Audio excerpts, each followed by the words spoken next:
Boa noite, pessoal. Boa noite a todos. Estou começando agora mais uma live dessa série de lives com os pré-candidatos à prefeitura, né?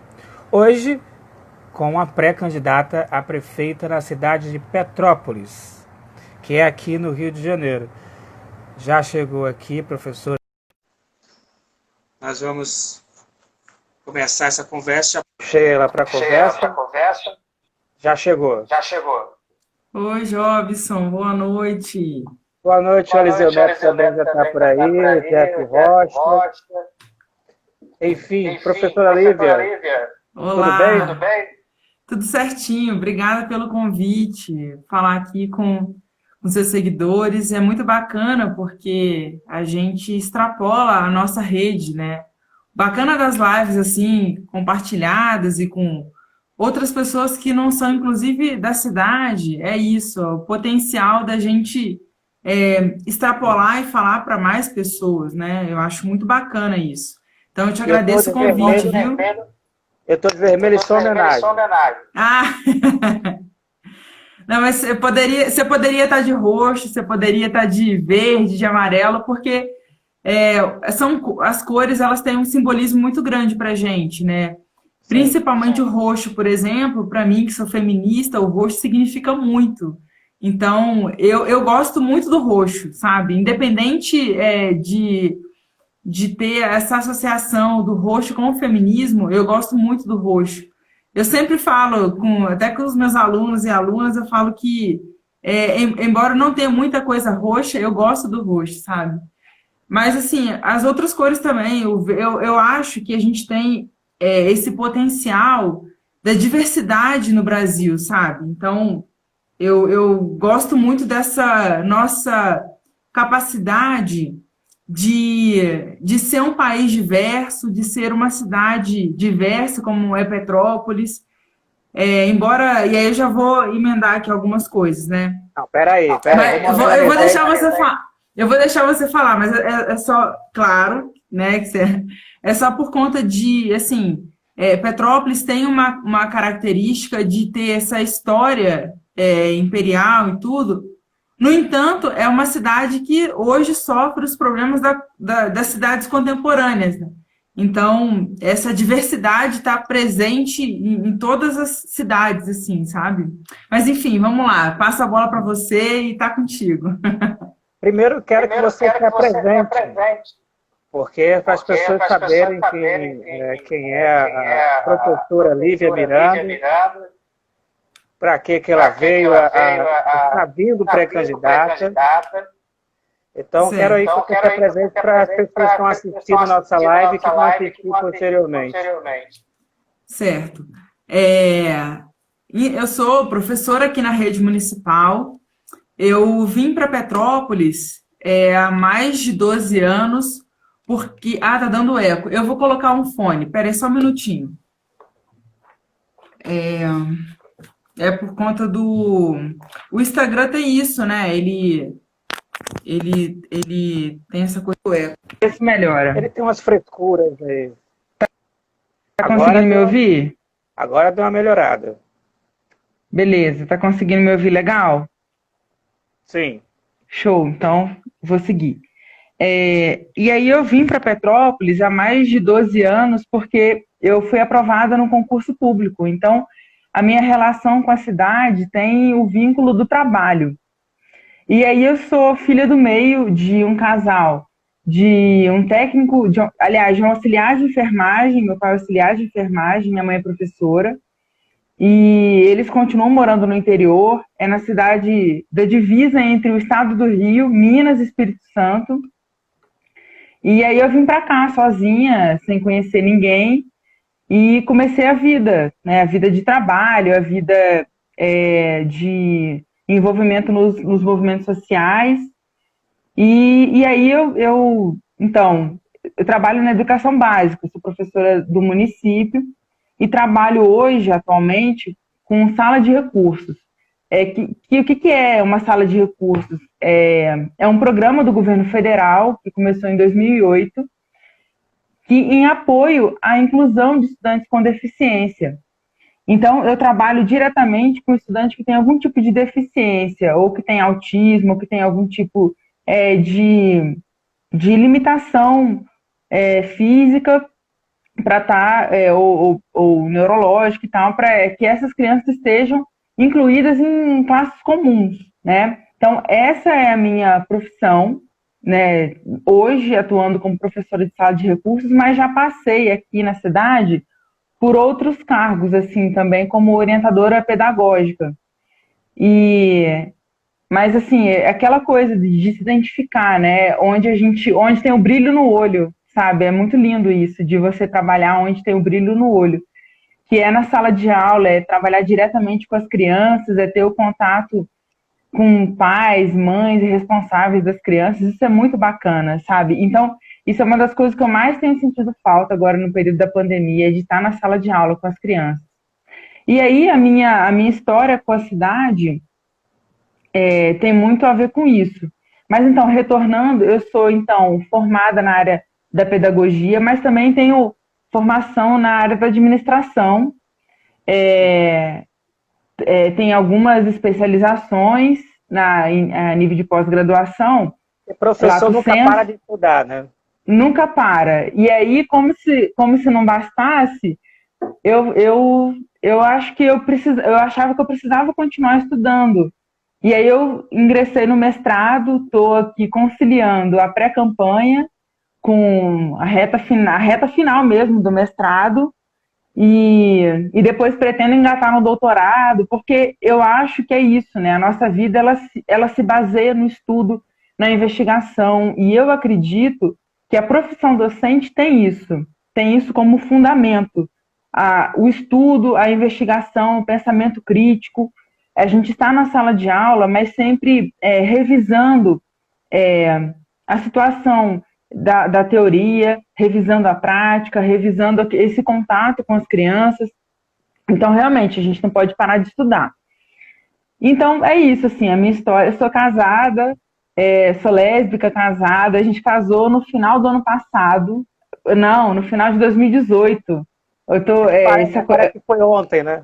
Menino, essa coisa da pandemia, e a gente tá em casa direto, né? Ficar em casa direto, eu fico muito perdida no tempo. Eu só sei que eu tenho que trabalhar, eu tenho que fazer reunião, eu tenho que fazer pré-campanha, eu tenho um monte de compromisso, mas eu fico muito perdida nos dias da semana, nas horas do dia.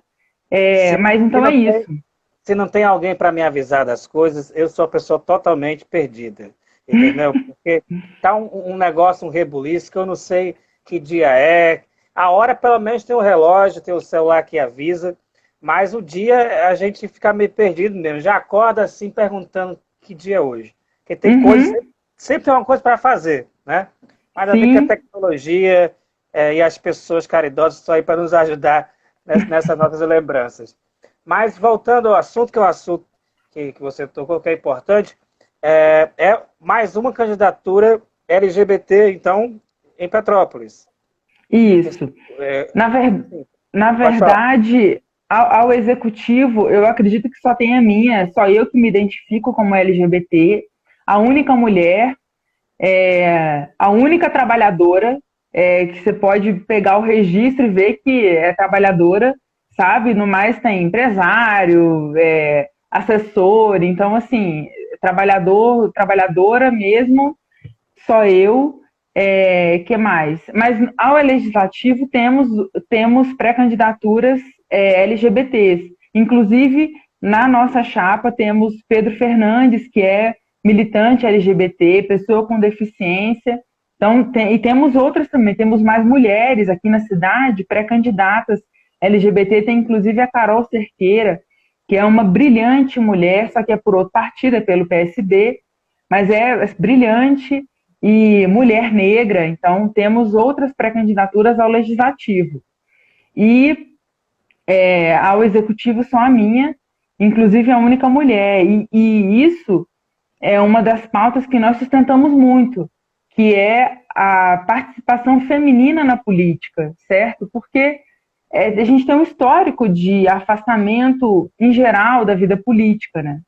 E isso é um problema que é um projeto, inclusive. A gente defende a tese de que o afastamento da vida política atende um objetivo, que é o objetivo de se perpetuar no poder apenas alguns poucos, que são donos de uma série de propriedades, que atende aos interesses de banqueiros, né?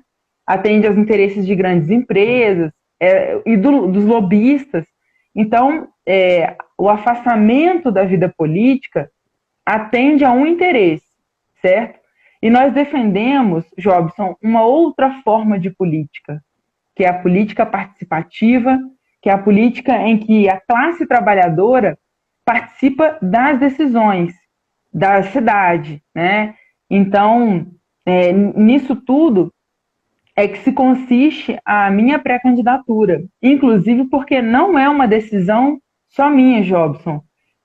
Como eu te falei, eu tenho a realização profissional na sala de aula. É o lugar onde meus olhos brilham, onde eu sei que eu posso criar, é o lugar que eu realmente me sinto com muita autoria, sabe, na sala de aula. No entanto, a participação política é algo que não está distante da nossa existência. Muito pelo contrário. Inclusive, eu fiz até uma postagem agora sobre a situação dos indígenas. Qualquer ameaça à vida indígena é uma ameaça ao afastamento da vida política e ao afastamento, inclusive, da existência, o apagamento. Então, nós defendemos a participação de pessoas comuns na política. Quem são essas pessoas comuns? Né? São as pessoas que usam transporte público, são as pessoas que usam a escola pública, são as pessoas que usam a saúde pública, são as pessoas que vivem os problemas da cidade, é a classe trabalhadora. Então, essa é a nossa defesa. Quem são as pessoas comuns que devem participar da vida política? São as pessoas que não são contempladas por apadrinhamento de grandes pessoas da carreira política já. Então, a nossa defesa é por participação política. E isso implica diretamente na participação de mulheres na política. E aí eu vou até contar algumas experiências, porque o convencimento da mulher participar da vida política é um convencimento da família participar. Muito diferente do homem se candidatar, do homem participar da vida política. Normalmente, ele toma a decisão lá e o restante que se vire, né?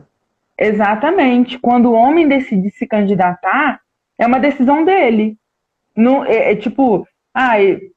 aconteceu com um amigo meu, assim, ele decidiu se candidatar. E aí eu disse o seguinte: você vai conversar com a sua esposa? Ele, não, a minha candidatura cabe a mim.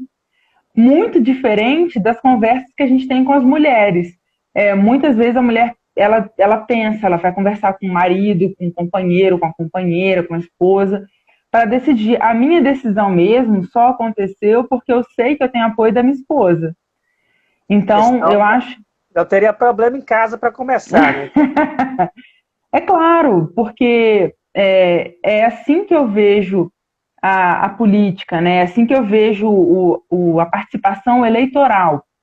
E aí, nesse sentido, quando uma mulher decide participar da vida política, tem uma frase da Michelle Bachelet que é: quando uma mulher participa da política, muda a mulher. Quando muitas mulheres participam da política, muda a política. Porque a gente carrega essencialmente outra visão, né? É claro que tem mulheres, essa frase dela tem uma localização no contexto político, mas tem mulheres que reforçam o machismo, mas tem mulheres que se contrapõem ao machismo. E viver nessa sociedade alimentando o machismo é extremamente contraditório, né? Nós, com nossos corpos e com a nossa existência, nós nos contrapomos o tempo inteiro a essa forma de dominação, né? E o feminismo é isso. O feminismo não é colocar a mulher no lugar de dominação do homem. Não, o feminismo visa a emancipação, o feminismo visa a equalização das relações, a equalização das relações de poder, né? Então, é um grande desafio ser mulher trabalhadora, ser professora e decidir participar da vida política eleitoral, porque a gente pode distinguir a política, no sentido de uma coisa é você participar da política, ter uma visão política, mas não participar da vida eleitoral. Isso é possível. Sim. Só que no entanto, a instituição política, a instituição prefeitura, a instituição Câmara de Vereadores, e aí a gente pode passar para os outros níveis, né, da federação, mas o fato é que quando a gente participa da vida eleitoral, nós levamos também a nossa contribuição para efetivamente nessas instituições que são majoritariamente dominadas por homens brancos, nós levamos a representação.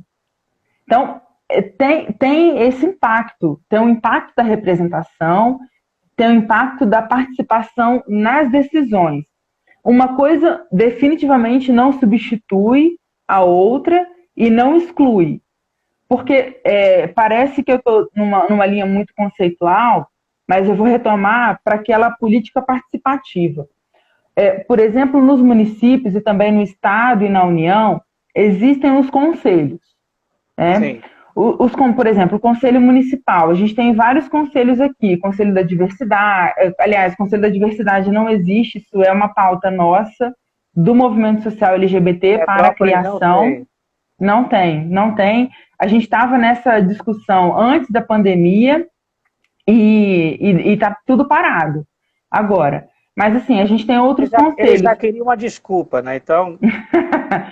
Exatamente.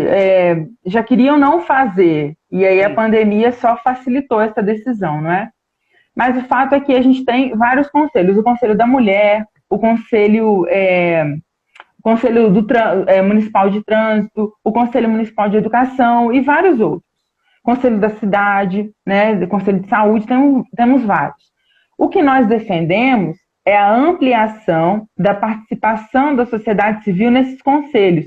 Isso significa decisão, né? Quando a gente garante, porque não é só abrir o espaço, mas é também garantir a permanência dessas pessoas. Porque quando você fala o seguinte, olha só, tem vaga para associação de moradores, tem vaga para representação disso, daquilo, de instituição daqui ou dali. Mas quando não garante, por exemplo, a participação com passagem, com alimentação dessas pessoas, porque ninguém recebe para estar no conselho, é importante a gente falar isso, né? Nenhum conselheiro tem gente que acha que está lá recebendo. E não, nenhum conselheiro recebe salário, gratificação, não, a gente vai por vontade própria, é uma doação que a gente faz para a política pública, né? Sim. Mas é necessário dar condição para essa pessoa estar ali, porque a passagem municipal é cara. Imagina a pessoa que sai do trabalho e quer ir para a reunião do conselho, mas está com fome, né? Ou então tem que ir para casa, porque tem que fazer comida para voltar no dia seguinte. Então, se o município oferece condição para essa pessoa de estar ali participando, tem alimentação garantida, tem o transporte para estar ali, né? Isso é uma possibilidade de a gente garantir a participação da sociedade civil. Além de abrir a vaga, você dá o suporte para estar. Agora, tem outras, é possível a gente ampliar isso também, fazendo o seguinte, olha, o Conselho Municipal, ele pode fazer reunião em cada comunidade, ele pode ser itinerante, né? Isso é uma forma da gente democratizar o acesso ao Conselho. Porque descentralizar é importante na política, né? Porque senão fica uma coisa muito fechada, né, para um certo núcleo de pessoas, enfim. Então, eu sempre converso isso com os pré-candidatos, né? Porque tipo, a política ela tem que ser popularizada, não só o discurso, mas a prática também tem que ser popularizada. A questão do conselho é importante você levar para um bairro de periferia, para que as pessoas lá tenham esse acesso, porque é aquilo que você falou, é uma doação que você está fazendo. As pessoas não vão sair das suas casas, pagar passagem, nem todos vão fazer isso, para poder ir lá discutir o que elas querem de melhoria naquela área, né? E ainda tem pessoas que preferem ficar em casa e comer alguma coisa. Eu vou passar 1, 2, 3 horas lá discutindo e não tem nem, às vezes, nem um cafezinho tem para as pessoas. É isso aí. Além de não ter esse suporte na alimentação, que é fundamental, né? Tem aquele jargão, né? Saco vazio não para em pé, saco vazio não para em pé e nem pensa, né? Não pensa. Quem pensa com fome? Que criança que pensa... Barriga seca não dá sono, não deixa ninguém pensar, é só confusão. Exatamente. Então, essa é uma possibilidade. Agora, tem outros fatores de política participativa que nós também defendemos. Por exemplo, a criação de conselhos comunitários. E aí eu vou explicar por quê, né? Em cada comunidade aqui da cidade, existe a possibilidade de criação de associação de moradores, né? Agora, infelizmente, muitas associações estão corrompidas, são dominadas por elementos políticos da cidade, né, que financiam, por exemplo, o aluguel da associação, que financiam, por exemplo, a eleição da associação. Isso tem demais. A gente sabe que é tudo um negócio cruzado aí, né? Então, te financiou aqui, mas aí daqui a um ano e tal, você vai vir e me apoiar, né? Tem tudo uns esquemas isso aí. Exatamente. Então, quando a gente fala, né, de enfrentar a corrupção, a gente está falando disso também, da gente democratizar o acesso aos instrumentos de fiscalização e de política. Então, o Conselho Comunitário pode ser um órgão de funcionamento majoritariamente da sociedade civil, para fiscalizar as ações das associações de moradores e, inclusive, para propor políticas públicas. Porque é muito inocente da nossa parte achar que todos os vereadores ou que pré-candidatos e pré-candidatas têm domínio das demandas da cidade. É inocência a gente achar isso, certo? A gente tem uma noção de como a cidade está precarizada nas políticas públicas.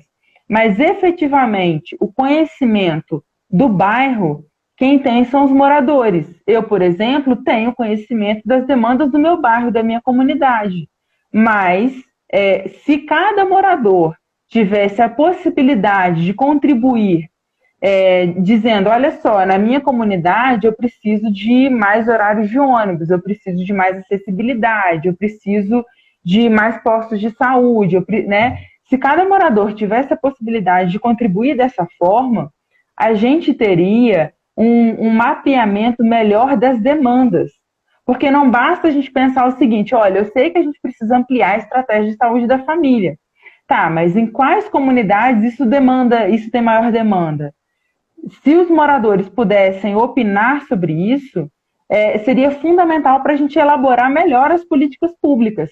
Então, por isso... seria através dos conselhos comunitários. Conselhos comunitários, isso aí. Isso, os conselhos comunitários, eles podem ter uma dupla função. Primeiro, que é de fiscalização das associações e também de diálogo na construção das políticas públicas de cada comunidade. Veja aí que a gente pode fortalecer diversos instrumentos de elaboração de política, de acompanhamento de políticas públicas e de fiscalização. Então, com isso, a gente democratiza também a discussão de política, sabe? Então, uma coisa é a gente defender somente a participação política e institucional. Olha só, vem aqui, vem participar e tal, vamos fazer audiência na Câmara, vamos isso, vamos aquilo. Outra coisa é o executivo falar o seguinte, olha, eu dou suporte para que cada comunidade se organize na construção, na criação do seu conselho comunitário. Eu dou suporte para que as associações de moradores tenham esse diálogo com a comunidade. Eu dou suporte para que os moradores participem, inclusive, dos conselhos municipais.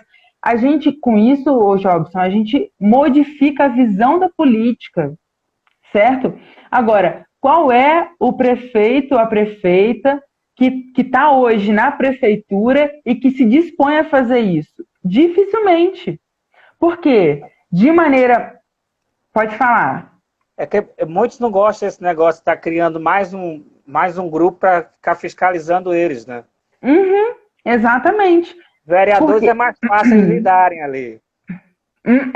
E aí eu vou chegar nesse ponto aí da Câmara de Vereadores, mas o fato é que quando nós propomos essa política participativa, a gente rompe com esse modelo de autoritarismo na gestão e de centralização. A gestão, no nosso entendimento, nesse debate, inclusive de programa que a gente tem feito, é o seguinte, que a gestão ela precisa ser compartilhada em relação à responsabilidade, ela precisa ser compartilhada em relação às decisões, né? E ela precisa ser compartilhada em relação à elaboração das políticas públicas. Porque, fugindo disso, a gente parte para o centralismo, a gente parte para o autoritarismo, né? E coisas que a gente precisa enfrentar. Não é possível a gente viver pretensamente numa democracia com um governo autoritário, né? E a gente está vivendo isso a nível federal e a gente está vendo que isso não é bacana, isso não é bom, isso não está dando certo, isso não colabora para o nosso desenvolvimento, né? Então, é nisso que a gente defende, uma política participativa, uma política de fato democrática, onde o povo tenha possibilidade tanto de construir, como de opinar e de elaborar, né, as políticas e de decidir, porque uma das questões é o seguinte, que nós defendemos é o orçamento participativo. Por que poucas gestões implantam o orçamento participativo? Porque não quer o pobre opinando onde vai ter dinheiro, onde não vai, né? Porque se o pobre puder opinar onde vai ter dinheiro, ele vai dizer o seguinte, olha, é necessário que a gente tenha o transporte público de melhor qualidade. Então, prefeitura, vamos debater isso e vamos deixar de conchavo com as empresas de ônibus. Não é possível pagar R$ 4,40 para andar 3 quilômetros, por exemplo, que é o que acontece aqui na cidade. Né? Tem linha de ônibus no Rio. É um absurdo, é uma das mais caras do estado, a passagem municipal. É uma das mais caras do estado, quiçá do Brasil, sabe? Então, a gente vive esse absurdo aqui de linha de ônibus pequena, pagando R$ 4,40, serviço de péssima qualidade, sem pontualidade, e agora, nesse período da pandemia, reduziram os horários de ônibus e querem que as pessoas não se contaminem, sendo que as atividades retornaram, certo? E as pessoas continuam pegando ônibus, porque tem que pegar, é o transporte público que tem, não temos metrô aqui, não temos investimento em transporte alternativo, como, por exemplo, ciclovia, não tem na cidade, é um debate, inclusive, que a gente aponta no nosso plano de governo, não temos outros modais de transporte, a não ser o carro próprio ou o ônibus. E aí, quem vai trabalhar e tem que pegar ônibus, vai pegar ônibus lotado, certo? Então é um caos. A cidade hoje, a gente define essa atual gestão como a gestão do abandono. E um exemplo da gestão do abandono, o Jobson, é que sendo uma cidade turística, o governo não faz nem manutenção dos pontos turísticos. Essa semana teve uma ventania aqui na cidade e derrubou um avião que fica numa praça, perto da Praça da Liberdade, que é o 14 Bis, que foi um presente da GSELMA para a prefeitura e que caiu por conta da ventania. Cara, se uma estrutura da cidade cai, é porque a prefeitura não fez manutenção. Nenhuma casa caiu, não teve nenhum absurdo assim de desastre, mas caiu um avião no centro da cidade, porque a prefeitura não faz manutenção daquilo que é turístico, sabe? Talvez seja o destino pregando uma peça, mostrando que o governo está caindo também, né? É uma boa comparação, né? Tá ruindo. Vamos olhar por esse lado, porque de fato é inadmissível Petrópolis é uma cidade turística, né? E não se ter um cuidado com a cidade, que eu acho que quando você tem um cuidado com a cidade, que o prefeito, o gestor, a prefeita, a gestora, é uma mãe, né? Então tem que zelar pela cidade para que as outras pessoas venham também, para trazer investimento. Era mais esse pós-pandemia agora, Uhum. e todos os municípios estão passando por dificuldades, isso aí é uma coisa que todo mundo sabe, porque de fato a economia está complicada, mas é se esperar. Então a gente não vai jogar tudo para debaixo do tapete por botar culpa na pandemia, né? Se não há manutenção, o zelo pela cidade, as pessoas não vão. E olha que as pessoas que forem vão sair falando por aí. Isso aí dá marketing negativo. E Uhum. não é aquela coisa, falem mal, mas falem de mim, não. Não vai dar certo, né? Então, a próxima pessoa que estiver à frente da prefeitura de Petrópolis tem que ter esse cuidado, esse olhar, né?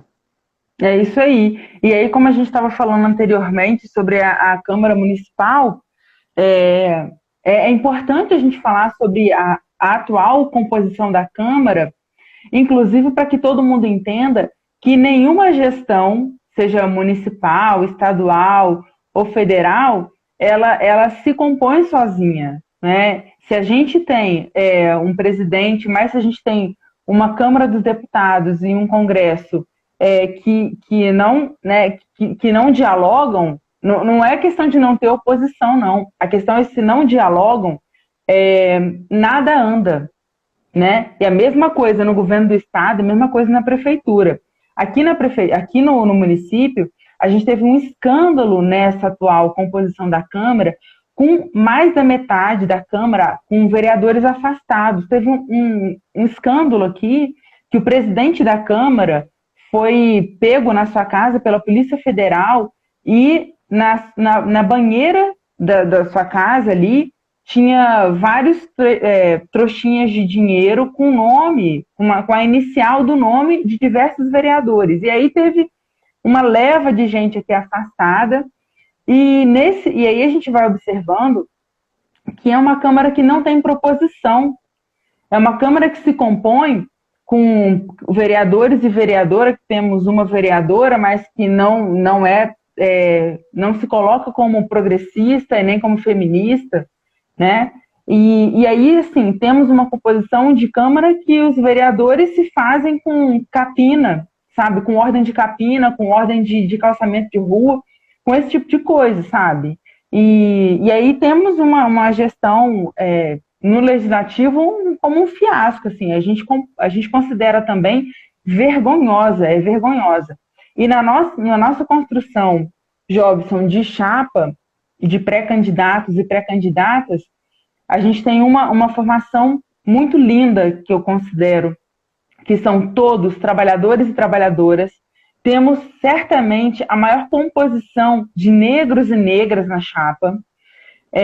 Temos liderança comunitária, está aqui assistindo a Tia Lili, que é uma liderança comunitária, temos o Sidney, que é liderança na educação, Pedro Fernandes, que é uma liderança na cultura, Daniel Iliesco, que também é professor, já foi candidato a vereador, ficou na primeira suplência e é de novo candidato, também grande liderança na área da educação. E temos várias lideranças, o Juninho da enfermagem, que é da área da saúde, Rodrigo Rodrigues, que é da área do comércio, e outros, assim, temos liderança religiosa para enfrentar o racismo e a intolerância religiosa.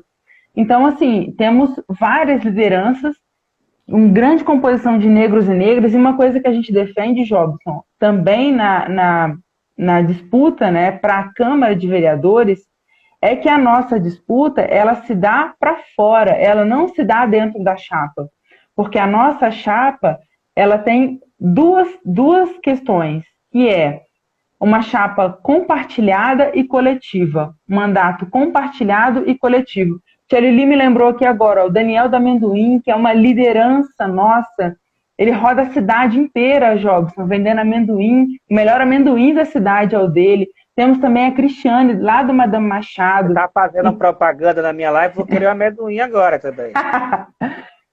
Pode ficar tranquila, a gente dá um jeito. Ele vai para o Rio também, que você mora no Rio, não é? Sim. Então, ele vai para o Rio também. Então, depois a gente faz contato. E então, a nossa composição de chapa, ô Jobson, com tantas lideranças e gente muito boa de conversa, e tem isso, a característica do mandato coletivo e compartilhado. O que isso significa? Significa que nós propomos uma revolução na política da cidade. A gente sabe que para se eleger vereador e vereadora, ninguém se elege sozinho. Precisa de muitos votos. O nosso quociente eleitoral aqui está para a base de 10 mil, certo? 10 mil votos. Na última eleição, ninguém fez 10 mil votos. Não tem ninguém que faça 10 mil votos.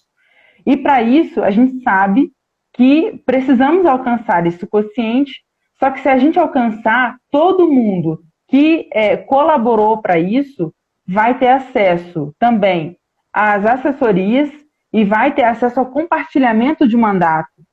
Isso é um modelo que o PCdoB faz em Fortaleza e que a gente traz para cá, propondo esse desafio para todos e todas que estão compondo a chapa, de que a gente tem que trabalhar. O nosso único compromisso é esse. Olha, minha gente, para a gente se eleger, a gente tem que trabalhar, certo? Mas a gente vai trabalhar unidos e unidas, né? E que a nossa disputa se dá para fora, porque nós sabemos que temos grandes financiadores de outras campanhas. A nossa campanha é de gente trabalhadora, ou seja, não vai ter nenhum empresário bancando a campanha, não vai ter banqueiro, não vai ter empresa de ônibus bancando nem a minha campanha, porque eu não quero o dinheiro dessa gente, porque eu não quero assumir compromisso com isso. O meu compromisso mesmo é com o povo, é com o trabalhador, é com a trabalhadora, com as mulheres, com os negros e negras, com o povo da periferia, com a juventude. Esse é o compromisso que eu assumo na minha campanha, certo? Agora, compromisso com financiadores de campanha, que depois eu vou ter que ceder aos interesses deles, eu dispenso, certo? E aí, nesse sentido, é muito bacana olhar para essa composição de chapa e dizer o seguinte: Petrópolis tem condição de mudar, Petrópolis tem condição de ter uma outra composição de Câmara de Vereadores e Vereadoras, e com isso o PCdoB oferece para Petrópolis essas pessoas que são pessoas comuns, que são pessoas trabalhadoras, que são pessoas que usam o transporte público da cidade, que usam as escolas públicas, a saúde pública, sabe? E é isso, assim, nós nos oferecemos para a cidade como alternativa, para que a gente possa compartilhar tanto dos mandatos, mas que a gente possa compartilhar também das decisões. Porque a nossa visão, Jobson, inclusive nós oferecemos para a Prefeitura Municipal uma lista de possibilidades para o enfrentamento da pandemia. Só que se a Câmara de Vereadores também tivesse um olhar progressista, se a Câmara de Vereadores tivesse um olhar propositivo, poderia também ter oferecido essas possibilidades para a Prefeitura. Você quer ver uma coisa que a Prefeitura poderia ter feito? Por exemplo, ela poderia ter incentivado os pequenos produtores agrícolas a manterem sua produção, comprado parte dessa produção até a sua integralidade e ter levado para as comunidades e vendido esses kits, né, de produtos de hortifruti e tudo mais, que somos aqui na cidade, temos aqui pequenos produtores, mas isso somado dá uma grande produção. A prefeitura podia ter feito isso e levado para as comunidades e vendido a preço popular. Isso garantiria o enfrentamento da fome, isso garantiria o enfrentamento da renda desses pequenos produtores agrícolas e pequenas produtoras. Quer dizer, isso é uma possibilidade, porque se tem uma coisa que a gente vê no enfrentamento da pandemia, é a urgência do planejamento, é a urgência de uma gestão pública consciente, responsável e sustentável. Tudo que a gente não vê aqui na cidade. A gente só vê o abandono, a gente vê pessoas sendo recusadas, tendo atendimento recusado e tendo que voltar para casa, sabe? Nenhum acompanhamento das pessoas que estão na rua, sem máscara, sabe? Fiscalização precária. Isso não é em vão. Isso atende um propósito, como eu disse anteriormente, né? Lá no comecinho, qual é o propósito disso? Olha, dizer que está tudo bem. Dizer que a cidade está enfrentando a pandemia, sabe? Dizer que, olha, os números são esses, não temos mortes, não temos casos.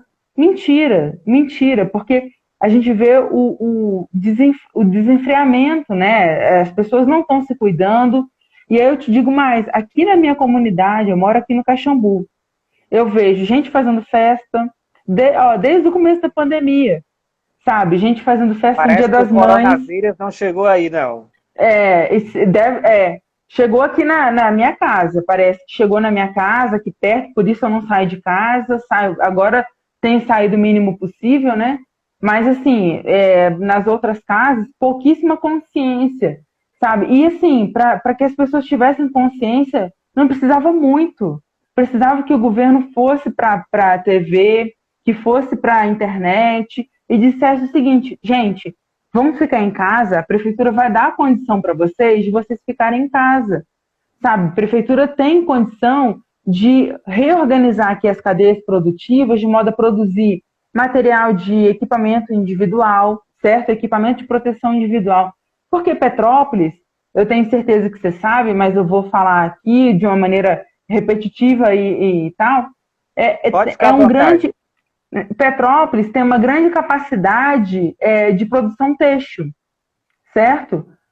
Por que a prefeitura não agiu de uma maneira a reorganizar essa produção e colocasse para as pessoas produzirem, por exemplo, equipamento de proteção individual, desde avental, máscara, temos também produção na cadeia aqui de plásticos, podia ter produzido aquele material, aquele face shield, né, que protege o rosto.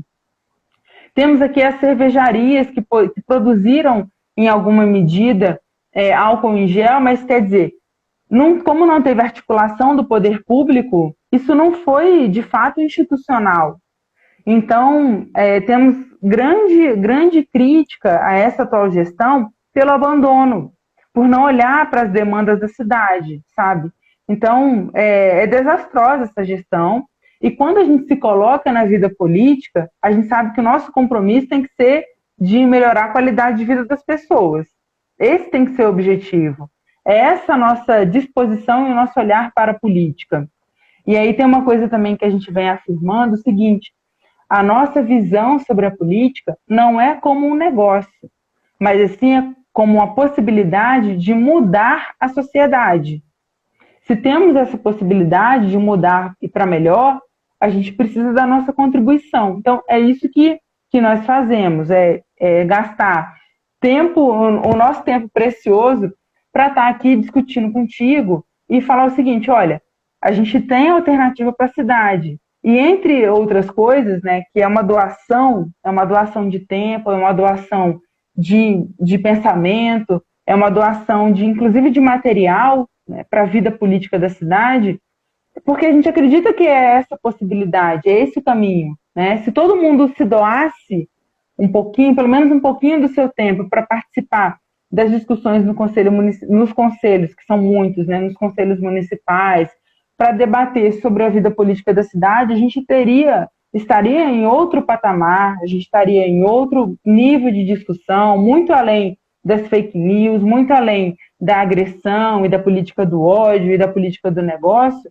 Nós propomos uma política do diálogo, uma política de construção, uma política que possa avançar nas proposições da cidade, sabe? Então, eu falei agora para você do nosso despojamento, da nossa ousadia, que é falar o seguinte, petropolitanos e petropolitanas, o PCdoB, o Movimento Comuns Petrópolis, tem uma chapa de trabalhadores e trabalhadoras, tem uma chapa de pessoas comuns dispostas a participar tanto da Câmara de Vereadores como da Prefeitura. E aí, minha gente, vamos conversar e vamos ver o que nós podemos fazer? Porque nós não podemos aceitar uma Câmara de Vereadores que tem a maior parte afastada por corrupção, que tem a maior parte afastada por aliança com empresas de ônibus, com empresas de diversos setores na cidade. Nós podemos ter uma prefeitura que propõe alternativas para o povo e que melhora a qualidade de vida, muito além de uma política eleitoreira que no ano eleitoral e bem perto das eleições está inaugurando centro de educação infantil, está inaugurando posto de saúde, está fazendo calçamento de rua, só para um ano eleitoral, porque a gente ficou mais de 3 anos e meio no abandono. É isso que essa gestão se configura. 3 anos e meio de abandono e agora está inaugurando obra, inaugurando rodoviária, certo? Isso sempre acontece, né? No ano eleitoral aparece obra até de poste para a pessoa querer inaugurar. Eu gostei muito de você ter falado da questão da ousadia, né? Você é jovem também, jovem gosta de... O jovem é ousado. Nós somos jovens, nós somos ousados mesmo. E eu costumo sempre dizer que não basta a gente querer a mudança, a gente tem que ser a mudança que queremos. E eu vejo com muita alegria a sua pré-candidatura se colocando nesse cenário político que é conturbado, complicado, mas tem que ter coragem, tem que ter ousadia.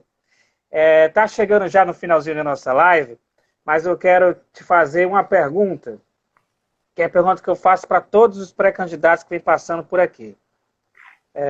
Por que você acredita que as pessoas lá no dia da eleição, depois de passar a convenção partidária do PCdoB em Petrópolis, que seu nome for aprovado para então ser candidata, vai chegar lá a campanha, vai ter o dia da eleição. Por que as pessoas devem depositar na urna o voto de confiança na professora Lívia Miranda para a prefeita de Petrópolis?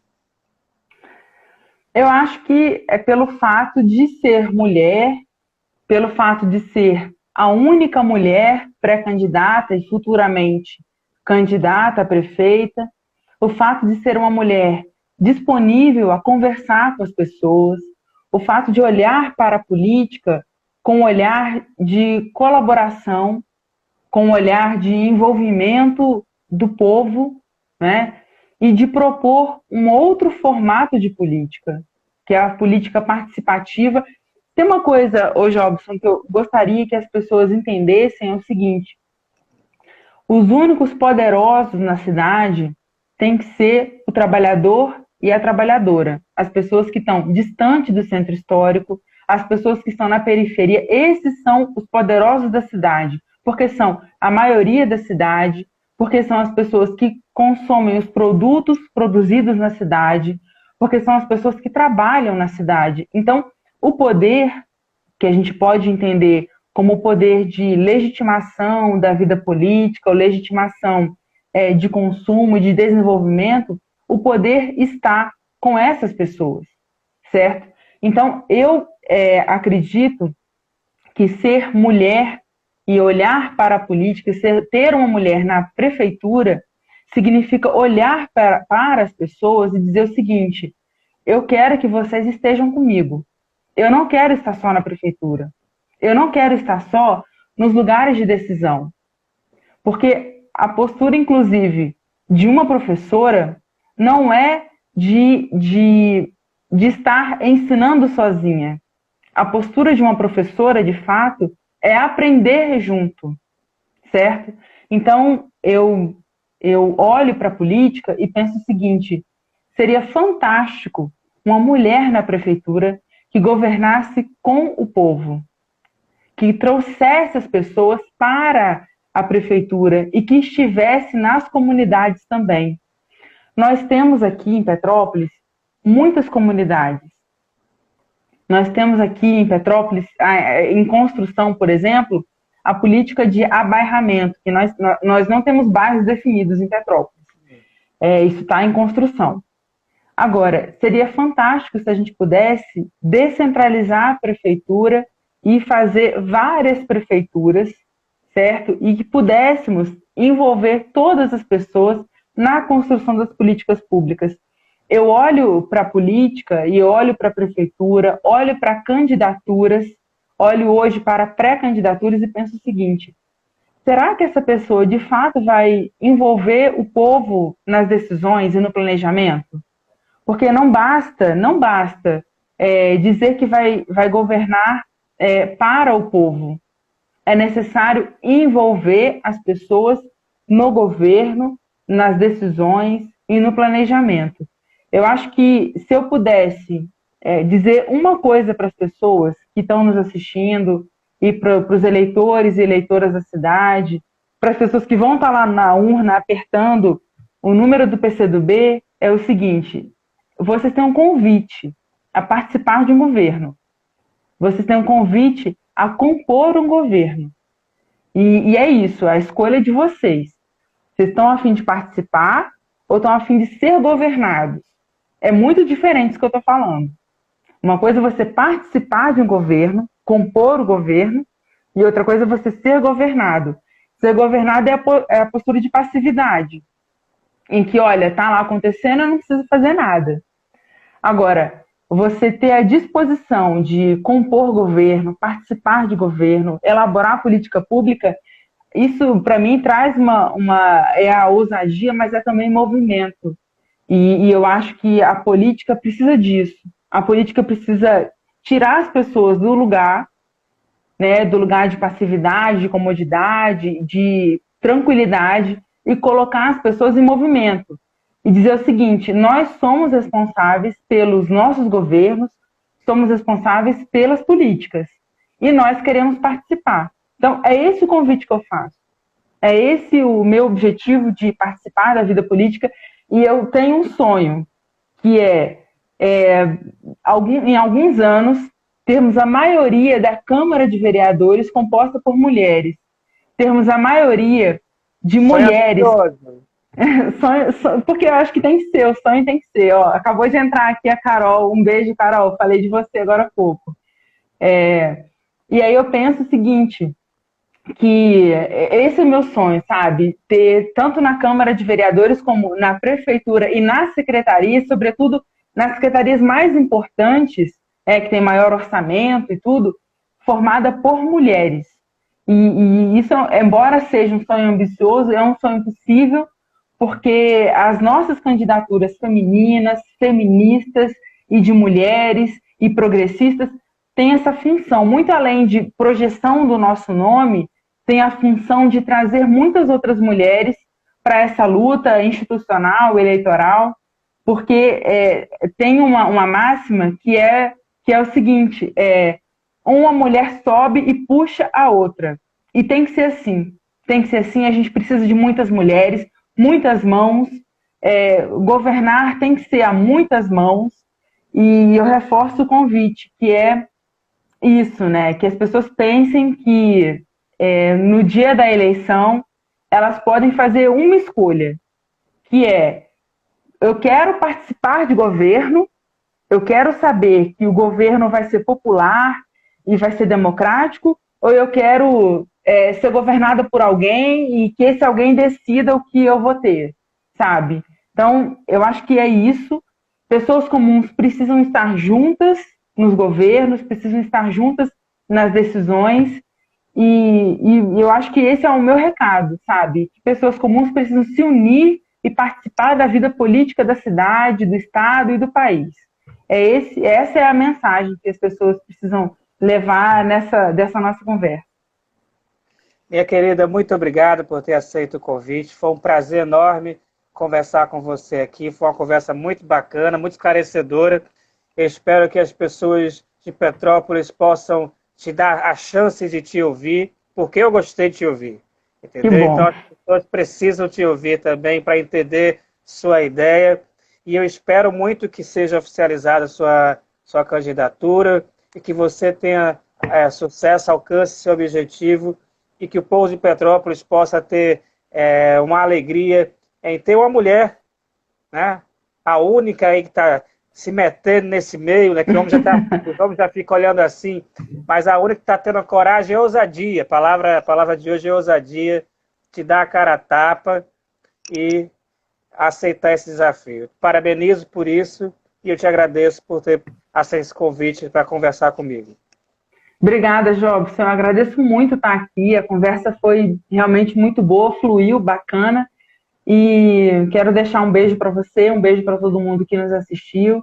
Dizer que o caminho não se faz só. O caminho se faz compartilhando e somando forças e passos, desejos e sonhos. Então é isso, gente. Um beijo. Boa noite para todo mundo. Deixo para você uma frase do Mário Quintana que diz: não há nada mais forte que a ideia cujo tempo chegou. Ok? Forte abraço para você Um abraço para todo Beijo. mundo que participou com a gente aqui. Tchau, tchau. Tchau, tchau.